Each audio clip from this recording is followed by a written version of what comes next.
Mohandas Karamchand Gandhi, better known as Mahatma Gandhi, was the leader of the Indian independence movement against Britain. Prior to his successful endeavors across the Indian subcontinent, Gandhi was also a leader of the Indian community in South Africa, where he fought against apartheid. Other than becoming an icon to unite India, his views on non-violence and the belief in the ideals of freedom and sovereignty also had a profound impact upon the rest of the world. For 70 years, Gandhi has been regarded as some kind of legendary figure, revered as an ideal.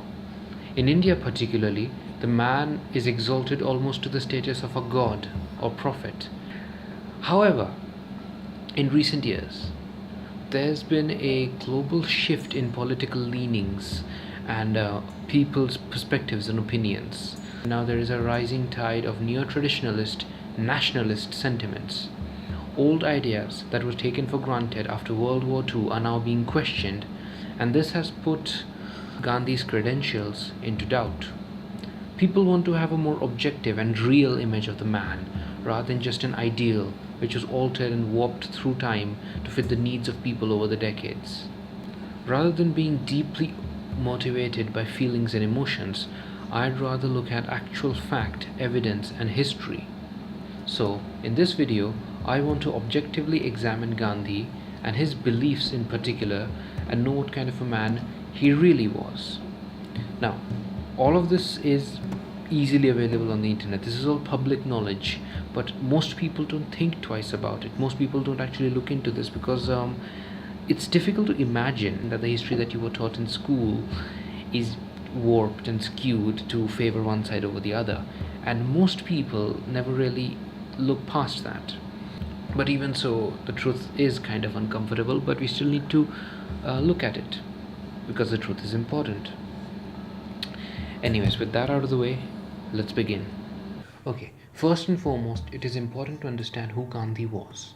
He was born in Gujarat and belonged to the Vaishya caste. This is important. Gandhi is often criticized for pushing for Brahmin supremacy, even though he himself was not a Brahmin. He did belong to a deeply religious family though. He was married at the age of 13 to his wife Kasturba, who was 14 at the time. Now, this might seem odd to some people, but child marriage was actually common in the region where Gandhi lived at the time. They would later have 3 children. He was well educated, but ended up dropping out of college and then went to England to study law at the age of 19. Here, he became associated with the Theosophical Society. Gandhi didn't actually face any real racism or prejudice in England, and this means that the whole time that he was in England, he was actually sympathetic towards the British Empire. It is said that Gandhi considered himself a Briton first and an Indian second. Now, when he was with the Theosophical Society, they encouraged him to join them in their study of the Bhagavad Gita, which is the Hindu holy book. A large part of his spiritual and religious beliefs were formed here. He learned about Hindu and Christian scripture, and both of these deeply influenced him. At the age of 22, he returned to India and tried to practice law, but due to his own newly formed moral and spiritual convictions, he was unable to do so. 1 year later, he found work in South Africa and moved there. However, unlike his experience in England, here he immediately faced harsh discrimination due to his skin color. This was true for all people of color in South Africa. And with this, his perception of the West began to change.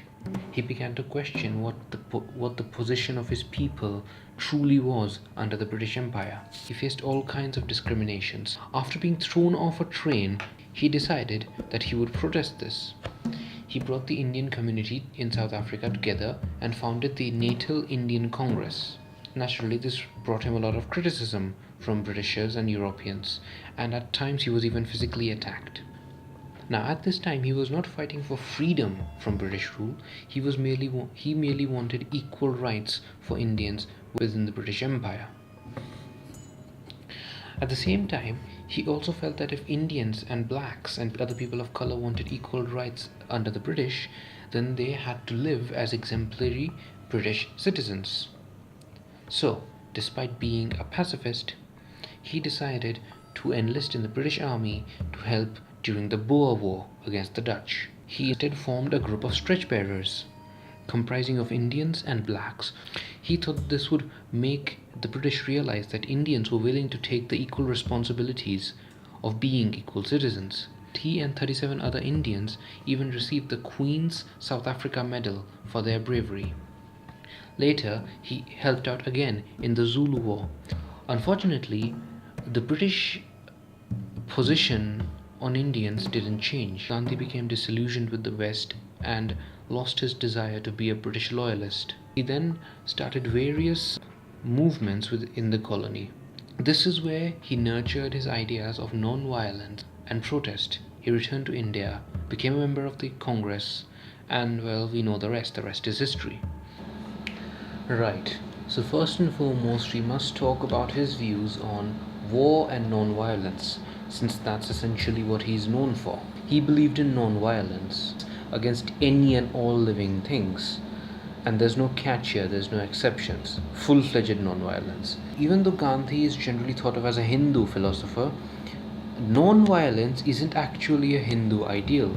He claimed that ahimsa, which means non-violence, was inspired by the Vedanta. Anyone who is at all familiar with Hinduism will know, at least the Vedic version, will know that non-violence isn't necessarily recommended or prescribed. In fact, the Hindu holy book, the Bhagavad Gita, is centered around this particular aspect. It starts with the question of when it is okay to be violent and when it is not. Gandhi's idea of non-violence is actually more in line with Jainism, which is a completely non-violent religion in its most orthodox form, rather than Hinduism. Now, Gandhi criticized non-violence in all its forms. Many a times he called off movements, freedom movements, because they had become violent. For this reason, Gandhi was a critic of communism, because it prescribed violence. However, if you're talking about war, things change a little bit. Gandhi supported the British efforts in World War I. Not a lot of people know this. Though he said that he himself would not do anything, he helped the British recruit almost 1.1 million Indians to go and fight in World War I. And this is something that people have never been quite able to reconcile. But then again, perhaps at that time his views were still evolving. Also, Gandhi felt that this would show the British that the Indians were their subjects by choice rather than out of cowardice. Now you see, part of this was that the British had promised him that if Indians fought in World War I, they would give consideration to equal rights. However, this was not done, and this made Gandhi quite upset. When World War II broke out, Gandhi said that he and the Indian National Congress would not support the Allies unless the British guaranteed freedom for India. In other words, he was using the war as a political tool. The British disagreed, and naturally Gandhi refused to cooperate. At this time, some people were becoming disillusioned with Gandhi, and 2.5 million Indians volunteered to fight for the Allies in World War II. This is another thing that is often left out of history books, but Indians did fight for the Allies during World War II. This wasn't forced conscription, this was voluntary. Most of this fighting, of course, was against Japan. Now, the reason why Gandhi believed in non-violence is because he believed that human beings were inherently good and that violence was simply not necessary. Even though Gandhi at times used war as a political tool, he didn't believe that people should ever fight back or use the military. In other words, he believed that there should be no such institution as the military. When World War II broke out, he told the British people, "I would like you to lay down your arms as being useless for saving you or humanity. You will invite Herr Hitler and Signor Mussolini to take what they want of the countries you call your possessions. If these gentlemen choose to occupy your homes, you will vacate them. If they do not give you free passage out, you will allow yourselves, man, woman and child, to be slaughtered, but you will refuse to owe allegiance to them." Now you might be thinking, was Gandhi completely insane? Or was he just a little bit insane? I would say he didn't quite understand what war had become in the modern times. It's almost as if he was still believing in the traditional form of war, which was fought merely for gaining land. He was a hardcore idealist who genuinely believed that simply by non-violence Hitler and Mussolini would be reformed, that war would simply end if people did not fight. Naturally, not a lot of people believed in this. This is also why the 2.5 million Indians defied him and joined the Allied forces. There is also some other stuff to be said about Hitler and the Jews, but that will be in a later section of the video. Another thing should be noted about war. Gandhi once said, "If you have to choose between violence and cowardice, I would advise violence." In other words, he believed that non-violence was only a virtue when the person had the power to fight back and chose not to. In his opinion, non-violence should not be something that people hide under simply because they are helpless and cannot fight back because they are scared. In that case, he would suggest that you fight violently and die, rather than simply submitting to the oppressor. The world hasn't exactly taken his advice to heart. India, for example, is the fourth largest military in the world today. A lot of people would disagree with him and say that war and violence is what are inherent in human beings, rather than simply peace. Again, Gandhi was an idealist, and he had a very, very zealous view of the world that he fully believed could be realized. However, one thing should be noted, that with Gandhi, although war as an institution has not gone, violence has become something that is looked down upon. Violent protests usually don't achieve their goal because society turns against them, even if the cause is somehow noble. On the other hand, peaceful protests, such as the civil rights movement in the United States and anywhere in the world, whenever peaceful movements are seen or peaceful protests are seen, people generally listen to them and venerate them. This concept of peaceful protest rather than violent protest has come to an extent in the modern world from Gandhi. If it's a non-violent movement, it won't just be able-bodied men who will go and fight, will it? It'll be women, it'll be children, it'll be the elderly. It'll all be the rich, the poor, people of different religions and communities will come together because there is no violence, and therefore anybody can stand in the movement. This also allowed intellectuals and actual politicians to lead the movement rather than soldiers. So that is something that Gandhi did achieve, and that is something where non-violence has become a part of society. Next, from this topic we go to the actual form of protest, which Gandhi called Satyagraha, which means soul force or silent force. Of course, Satyagraha literally means the institution of truth. It essentially means that we should always persevere for the truth. This is one of Gandhi's only philosophies that is purely rooted in Hinduism, because this is the point of Hinduism, that God is truth and that truth is God, which is something that Gandhi said. And due to this perseverance of truth, Gandhi believed non-violent struggle will serve to purify the oppressor. In other words, make him aware of his own evil in a way. Gandhi once said, "There must be no impatience, no barbarity, no insolence, no undue pressure.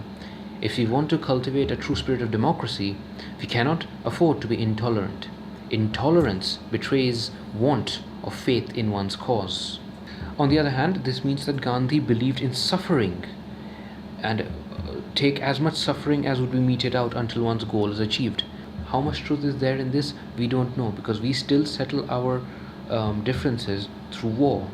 Like I said, things like the civil rights movement have succeeded. The Indian freedom movement did succeed, but then again, the Indian freedom movement was against the British, and England is a very civilized society. It is difficult to imagine if this would work in a modern day scenario. For example, would purifying the oppressor work with, say, the ISIS? That's very difficult to imagine. However, his idea does seem valid. Perseverance to the truth, in other words, standing for what you believe is true. No matter how much evil the other side commits, you should be true to your side. Basically, Gandhi would say, don't fight fire with fire, instead fight fire with water. There's only so much violence that you will be able to indulge in before your own conscience starts retaliating against it. Up next is religion and Gandhi's view on different religions.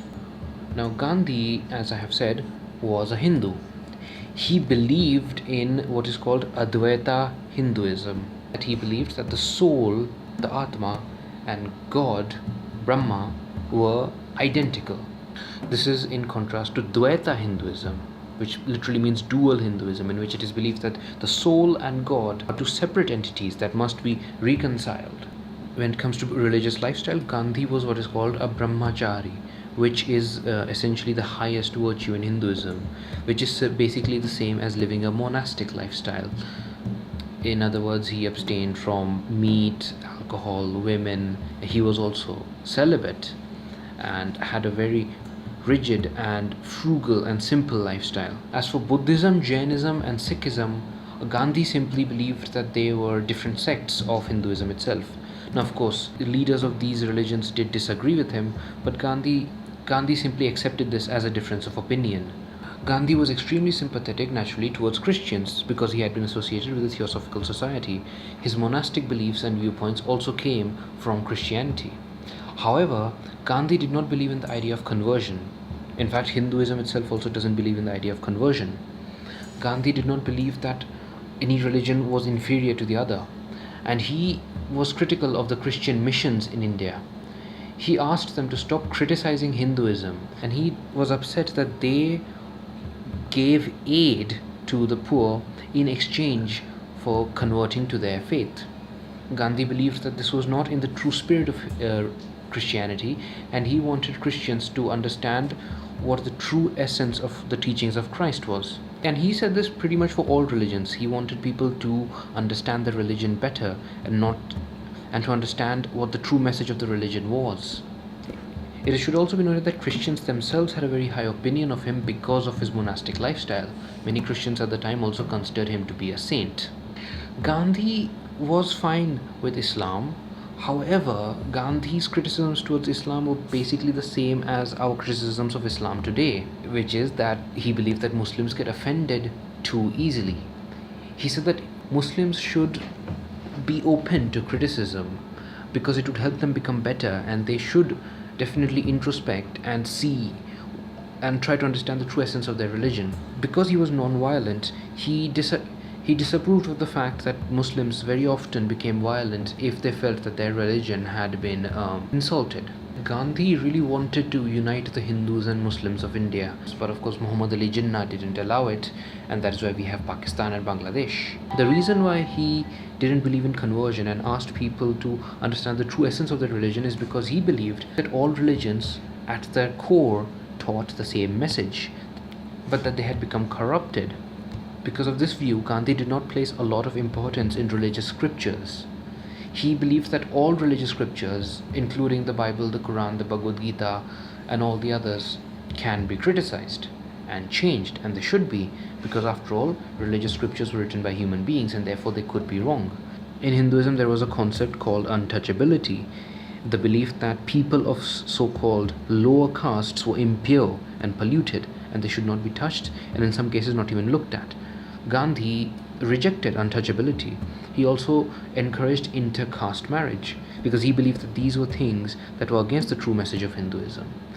So Gandhi was not a proponent of maintaining religions as they were. He was a proponent of evolving and changing religions to meet our needs. And according to him, the ultimate goal of religion was that each person should strengthen his personal relationship with his conception of God. He didn't say that people should strengthen their relationship with God. He said that they should strengthen their relationship with their conception of God. In other words, he also agreed that human beings can have different conceptions of God. He believed that all Hindus should try to become better Hindus, Muslims should try to become better Muslims, Christians should try to become better Christians, and so forth. Gandhi was of a very secular viewpoint. Now, of course, a completely different section must be dedicated to a controversial topic, that is his opinions on Jews, which is often why people call Gandhi a Nazi and anti-Semite and what else, even though he had probably a Jewish boyfriend. We'll get to that later. Gandhi didn't know much about Jews. In the beginning, as I said, he wanted Muslims to join the Indian freedom movement and to be united with the Hindus, and so since there are no Jews in India, he felt completely comfortable saying that Jews had no business in Palestine and that Israel was not a valid state. Gandhi simply supported this because he wanted to gain favor with the Muslims. However, later on, as he had more exposure towards Judaism and Judaic thinkers, his opinion of this changed, especially after the Khalifa movement had collapsed. Now, as you know, Gandhi was a complete pacifist, and during World War II, he had asked the British and the French to offer themselves up to Hitler and Mussolini. He said the same for Jews. He said that the Jews should have simply allowed themselves to be exploited, that they should not fight back. He believed that if the going became too tough, the Jewish should commit mass suicide. Now, this might seem to you very, very strange, but let's be very honest. I have said this before, Gandhi didn't really understand World War II until it was finished. You see, during World War II, no one really knew what was happening to the Jews. When World War II ended, and people understood what had really conspired, and how horrible and brutal the war had been, Gandhi said that if I was to ever justify war, it would be against Nazi Germany. So you see, his views here had completely changed, and that the British and the French and the Belgians and the Allies were right to fight Nazi Germany. He also believed that he also became sympathetic towards the Jews, and he believed that what had been done to them was extremely horrific. This is also when he began to support Israel, because he believed the Jews had been so badly treated that they did have a right to their own country. He said that if the Muslims have a claim to Palestine, then Jews have a prior claim. Ultimately, when Israel was created, there was a lot of violence involved after all, because Israel was attacked by several Arabic nations. Here, Gandhi believed that their claim on Israel should be based purely on Arabic goodwill. So in other words, he said that if you want Israel, you have to wait till the Arabs let you have Israel. That you should try to bring about a change of heart in the Arabs, and only then can you have Israel. I don't really know what else to say about this, except that I don't personally agree with Gandhi on these particular issues. He faced a lot of criticism, but he remained firm in this stance, because after all, he believed in a very specific and strange brand of non-violence. Right, let's move on to a more controversial topic. Black people. Because Gandhi is very often accused of being a racist, and this might actually have been true for certain parts of his life, right? Now, Gandhi's race himself, he was, as I have said before, he was from Gujarat. He was an Indo-Aryan Vaishya. The community that he belonged to is called the Baniya community. What did Gandhi think of the black people in Africa, where Gandhi lived for 21 years? Gandhi is accused of racism because he used the N-word in his letters. Now, here's the thing. Back then, using the N-word, or even using the word kafir, was not really considered racist. If you look at people from that time, they probably used the N-word much more easily than people today. Gandhi's beliefs evolved throughout his lifetime. They were not the same at all times, and from everything I've told you thus far, that should be very obvious. He was, after all, a human being. He didn't come with all the knowledge and wisdom in the world. He had to build up to it. When Gandhi first came to South Africa, he didn't have a particularly high opinion of blacks. This changed after a little while. When he was fighting in the Boer Wars, his stretcher unit was comprised of both Indians and blacks. And during the Zulu War, he confessed that he had sympathies towards the Zulus, which is not something you do if you hate black people inherently. And Gandhi did become popular among the black community in South Africa. And he said that if the black people of South Africa learned Satyagraha, they would not fail to achieve their goals. Even after he left South Africa, this belief stayed with the blacks of Africa, and it was only some of Gandhi's early views, very early views, when he was a 22, 23-year-old. I mean, we can't really expect profound wisdom from a 22-year-old when the image of Gandhi that we have is from his 70s, long after Mahatma Gandhi was gone. Nelson Mandela and Martin Luther King have invoked him. They have insisted that he did not hate black people. If that's our definition of racism, then, well, here's another example. The late Muhammad Ali, the famous boxer, in his young days was racist towards white people, and he often said a lot of distasteful things about white people. Later on in his life, that changed.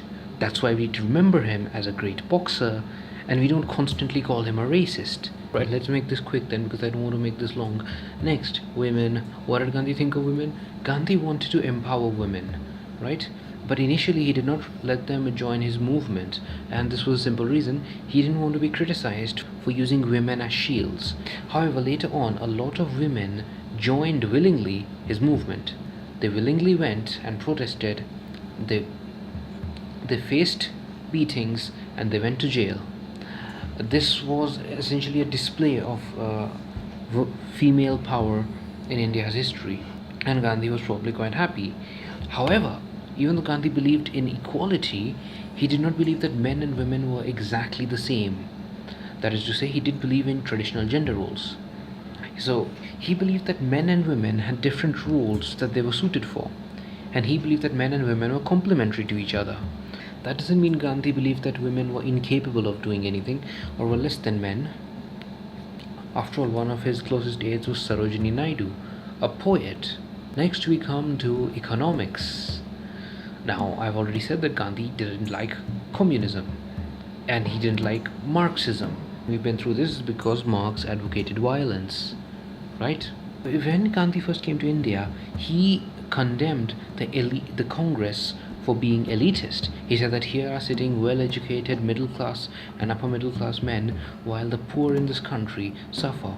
But at the same time, later on, he said that empowerment is not just empowerment of the poor and the weak and the oppressed, it's also empowerment of the rich, the elite, the intellectual. Gandhi believed that empowerment has to happen across all sections of society and that you cannot be violent towards any group. He was opposed to the very definition of socialism, which states that you can take money from the rich and give it to the poor. Gandhi was against that. Gandhi was a hardcore believer of democracy, and because democracy to him was freedom and liberation. He believed that democracy was not just a form of government, but a way of life, and it promoted self-discipline and individuality. He was also in favor of the freedom of thought and expression, complete freedom of thought and expression, which means you cannot silence those who are speaking against you. See, Gandhi, he didn't believe in big government. He thought that government should be small. He didn't just say that that the government should be decentralized and the states should have power. He believed at the lowest level, which is the individual. In other words, Gandhi believed in individualism. He believed in self-governance, that each person needs to govern himself. In a way, you could say that he was an anarchist. In fact, at one point he even defined Satyagraha as an ordered anarchy. Now, I've already said that Gandhi believed that there should be no military, and the institution of military was flawed because it propagated violence. At the same time, Gandhi did believe that there should be a police force and weapons should be limited. And by weapons should be limited, I don't mean he believed that people should not have guns, because of course Gandhi was not a proponent of gun control. Gandhi had once said that one of the greatest crimes of the British was to deny Indians to have weapons, and he believed that all people should learn to wield and use weapons. But at the same time, he didn't think that weapons should be freely available. There should be a limit to them. It's interesting that he went ahead and condemned military, but said that police forces were needed. In other words, he knew at some level that he was not completely right when he said that human beings are inherently peaceful. He clearly understood that human beings do violent things. People often think Gandhi was a leftist because there is this thing called Gandhian socialism. But Gandhian socialism is not the same as Marxist socialism. Gandhian socialism, right, is the simple concept that local markets should be protected. In other words, Gandhi was an anti-globalist. Now, definitely, at the time, the free market, the free global market that we have right now, didn't really exist, so we can't really know what Gandhi's views were on that.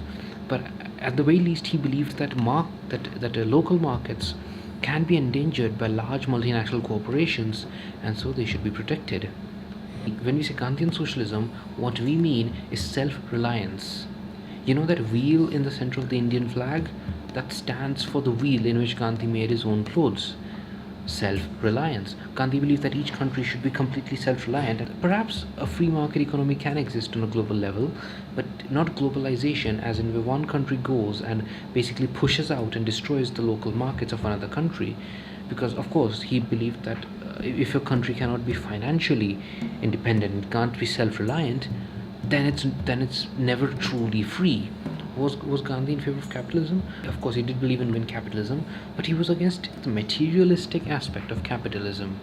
Because of his spiritual beliefs, Gandhi believed that capitalism could very easily become materialism and that it could make a person infatuated with the material aspect of it. And he condemned and criticized this. He said that capitalism should not get in the way of a person's spiritual and cultural path, which is also important, and that a person should not completely become obsessed with money and with greed. Now, next we move on to equality. Now, Gandhi believed in the legal equality for everyone, and he insisted that fundamentalist Hindus change their opinions. And Gandhi wanted true equality. He didn't want reservation. He didn't want preferential treatment. He didn't believe, because he believed that as long as you have things like reservation for certain communities that have been oppressed, as they call it, historically, they would never really assimilate into society. Because he wanted people to get over the idea of caste purity, and he supported diversity. Of course, when I say diversity, you must understand India is already a diverse country. Diversity, right, means different things in different countries. In the West, diversity normally means diversity as in people from other countries immigrating into your country and then there being diversity. That's not what it means in India. When we talk about Indian diversity, it's similar to say that each country should have complete equality for all the communities living in it. Similar to how, say, the United Kingdom has English, Irish, Welsh, and Scottish people in it, and that is, perhaps in Gandhi's views, that would be diversity. Now, here's an interesting thing: Gandhi did not believe in forced diversity. Basically, he believed in the right of association, and that he said that people have the right to not associate with you. And now, his exact words were that even with diversity, each community had the right to maintain its identity and be proud of its own cultural heritage. He also insisted that even after there's legal equality among all the different communities, you cannot expect that every single person will accept you, and that you must be prepared for people to not accept you, and that you can't force them to accept you, regardless of race, religion, culture, language, etc. To make sure that each community has the right to maintain its own identity and at the same time coexist with other communities and consider them to be equals. Unity in diversity, which is the founding slogan of India, which of course didn't happen. Next we have sexuality. Gandhi was gay? Gandhi was not fucking gay. Gandhi had a wife. He had 3 kids. He was not gay. He liked women. At the same time, there is this possibility that Gandhi had a Jewish boyfriend, in which case Gandhi was bisexual. Do we know for a fact that Gandhi was bisexual? No. However, there was this Jewish guy called Hermann Kallenbach. I think that's how it's pronounced. In fact, Hermann Kallenbach is probably one of the people who made him more sympathetic towards the Jewish cause. Gandhi lived with him for 2 years while he was in South Africa, and Gandhi wrote several letters to him later on. Many of these letters seem to be erotic in nature, and there's a lot of evidence that Gandhi and Hermann Kallenbach had sexual relations. So it's very possible that Gandhi was bisexual. There will never really be an open conversation about whether Gandhi was bisexual or not. So I'm not going to delve into it, nor should we ever hope that this will happen. Ultimately, it really doesn't fucking matter. No one cares if Gandhi was bisexual. It doesn't take away from who he was. You shouldn't be so obsessed over whether people are LGBT or not, because it really doesn't fucking matter. So Gandhi, as I've said before, was a brahmachari, as in he was celibate. Now let's be very clear, he didn't adopt celibacy when he was young. He got married and had 3 children, and at the age of 37, he decided that he would adopt celibacy. And after that, he remained celibate for almost 40 years. And there are all these people who are like that Gandhi had illegitimate children, that he was a sex-crazed maniac. Of course, when you make such allegations, there's this little thing called providing evidence. Of course, none of them have provided evidence, so we're just going to go with Gandhi was not a pervert. It's not like this was a man without self-control. He starved himself, right? He was able to go on fasts regularly. He was able to take the beating. So this was a man with great self-discipline. Like, where do you think these allegations of racism or bisexuality or other things come from? It's because Gandhi wrote a whole bunch of private letters that he never expected to be made public. However, after his death, all of these were released. These were private letters, and in none of them Gandhi has ever mentioned anything remotely suggesting that he broke his vow of celibacy. But what about his views on this actual exploitation and colonialism? A lot of people might not find this very pleasant, but here's what he believed, and I actually agree with him. He believed that oppression, he hated the idea of victimhood, right? And this is part of the reason why why he disagreed with Marx, because according to him, Marxism was based on antagonizing entire groups of people. He didn't believe in antagonizing the oppressors, which is probably why he always insisted that we not demonize the British and that Indians not attack the British. He believed, very simply put, that oppression and victimhood only exists when there is cooperation. So according to him, you can only be exploited and oppressed if you are cooperating with the oppressor.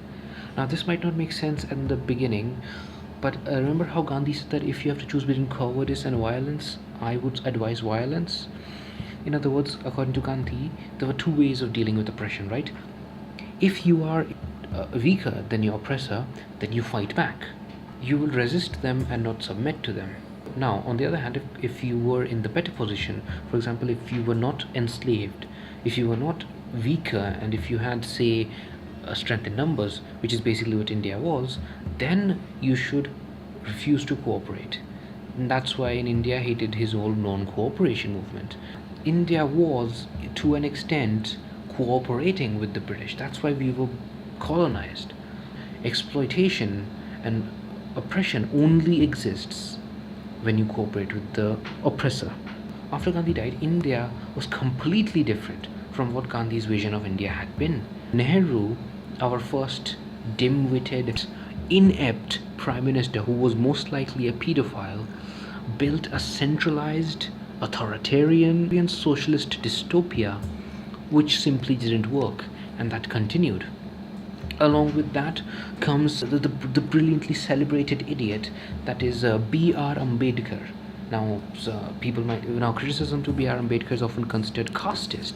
Thing is, I don't personally give a shit about his caste. He was an idiot. And then there was the brilliant Muhammad Ali Jinnah, who decided that, you know what, Muslims and Hindus can't get along, let's just have bloodshed. These three men, after Gandhi died, completely fucked the country. Socialist India was completely different from how Gandhi wanted India to be. However, capitalist India, that is today's India, is actually more in line with Gandhi's views than traditional socialist India. Finally, we have come to the last bit, which is Hitler. Here's the thing. Hitler, right, when he first came to power, Gandhi and the Congress was sympathetic towards him because he was against the British, right? So this seemed like a good trade-off. Hitler was an influential leader. At the time, came off as extremely charismatic. He was against the British. He seemed like a perfect guy to make friends with. Gandhi did know Hitler and they were friends.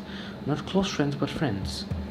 However, when Hitler started threatening war and started his whole I'm going to take your land thing, Gandhi wrote him a letter in which he called to Hitler to listen to his own conscience.